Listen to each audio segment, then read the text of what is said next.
نماز کے کتنے فضائل و برکات ہیں. آج میں اور آپ ہوتے ہیں نا بھائی نماز کی جماعت کی اہمیت کا ہمیں اتنا نہیں پتا کہ بھائی جماعت کی اہمیت کیا ہے. میں اور آپ تھوڑا سا اگر لیٹ ہو جائے یا کوئی نہ آئے یا کوئی اور عذر ہو جائے تو ہم کیا کرتے ہیں بھائی ہم اپنی نماز پڑھ کے جا رہے ہیں. لیکن جماعت کے فضائل و برکات کیا ہیں؟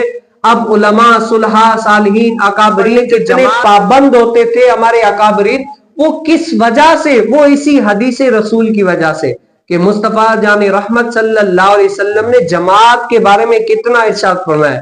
اب وہ کیا ہے؟ حدیث مبارکہ حضرت ابو سعید خدری رضی اللہ تعالی سے مروی ہے کہ انہوں نے نبی کریم صلی اللہ علیہ وسلم کو یہ فرماتے ہوئے سنا کہ نماز با جماعت تنہا کہ نماز 25 درجے کے، یعنی آپ اکیلے نماز پڑھو گے تو آپ کو 1 ثواب ملے گا، اور اگر آپ جماعت کے ساتھ نماز پڑھو گے تو 25 درجے سے بھی افضل ہے. اب محدثین نے فرمایا کہیں 50، کہیں 75، کہیں 25 درجے سے بھی زیادہ اس کو ثواب ملتا ہے جماعت کے ساتھ نماز پڑھنے سے.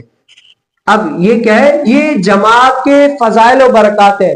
لیکن آج ہمارے ہاں پر اتنے اجاگر نہیں ہے. کیوں؟ ہم اگر تھوڑا سا کوئی سستی کی بھی وجہ سے ایسے نماز کا بہترین طریقہ کیا ہے؟ اگر کوئی جماعت کے ساتھ نماز پڑھتا ہے تو اس کو ثواب زیادہ ملتا ہے. اور میں نے پہلے بتایا کہ مومن کس کا حریص ہوتا ہے؟ نیکیوں کا حریص ہوتا ہے.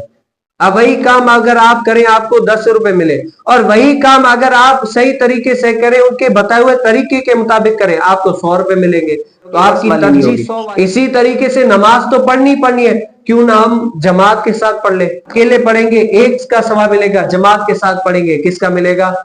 25 درجہ ملے گا. تو اللہ تعالی سے دعا کریں